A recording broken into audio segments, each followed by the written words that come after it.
Shalom.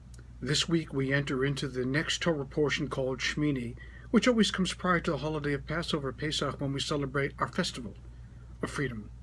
And it opens up the Torah reading with the words Vayhi b'yom hashmini, and it was the 8th day. And the rabbis point out in every instance where the word Vayehi, and it was, where that occurs in the Torah, we're always to be on guard. Something very powerful, something very important, critical to our life is going to appear shortly. And so it is with the next two words, B'yom HaShmini, on the 8th day. If you think back in your mind's eye, what is conjured up when you think of the word Vayehi, and it was? Most likely what occurs to your mind is the opening passages of the book of Genesis. And it was evening and it was morning one day. And then it went on to the ultimate 7th day, the day of rest, the day of Shabbat. And then completion was done. Vaychulu hashamayim. Everything had been completed. Va'aretz, everything was full, heavens and earth. And yet, Adam and Eve expelled from the garden. And yet, Adam and Eve wandering around naked and needing food because they didn't know how to do anything. And then Cain murdering his brother, and then successive generations of hatred, culminating in yet another progeny of them, Lamech, who slays his great-great-great-grandfather, Noah in the flood, the Tower of Babel.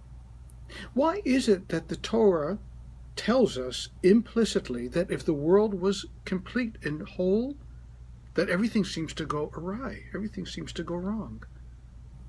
That people are what is wrong, that they continually trip over their own feet, say things they should not have said, do things they ought not to have done. So was the world really complete? And I'm going to share with you something very powerful that comes from the Talmud in the Masechet called Megillah, where it says, it links this week's Torah portion with the beginning in Genesis. This is genuinely the 8th day of creation. Now mind you, the days of creation were not days like you and I think of. They weren't. They could not be. How can you have a day if there's no 24 hours? How can you have a day if there's no sun that's been created for the first few days of creation? Time is irrelevant to the Torah. But it does its best to give us an inkling of critical passages of time when it says B'yom HaShmini, on the 8th day. Now think of this, of creation. What happens on the 8th day of creation? The people Israel, the body of Israel, now holds the Torah. They've got it, and it's been explained to them. And Moses has the dictionary or lexicon to help unfold, unravel anything that is unclear in the Torah. And he tells the people how to adjudicate it. And when the people decide of their own volition to create a Mishkan, to build a tabernacle to God, that then becomes the 8th day. They've done this by themselves. Nobody's told them to build an edifice to God.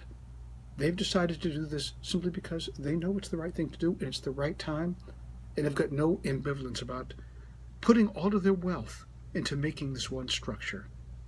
Glory to HaKadosh Baruch Hu. So, this is generally the 8th day of creation, which means that we wait too for further days of creation. It may take epochs, but the 9th day too is on its way.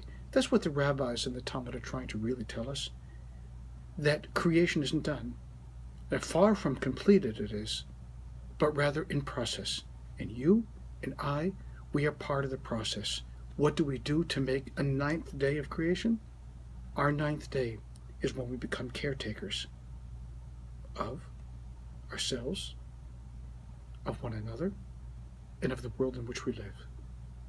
When those 3 things have been done, I would be very surprised if God did not laugh for the 2nd time and say, I'm proud of you, my children.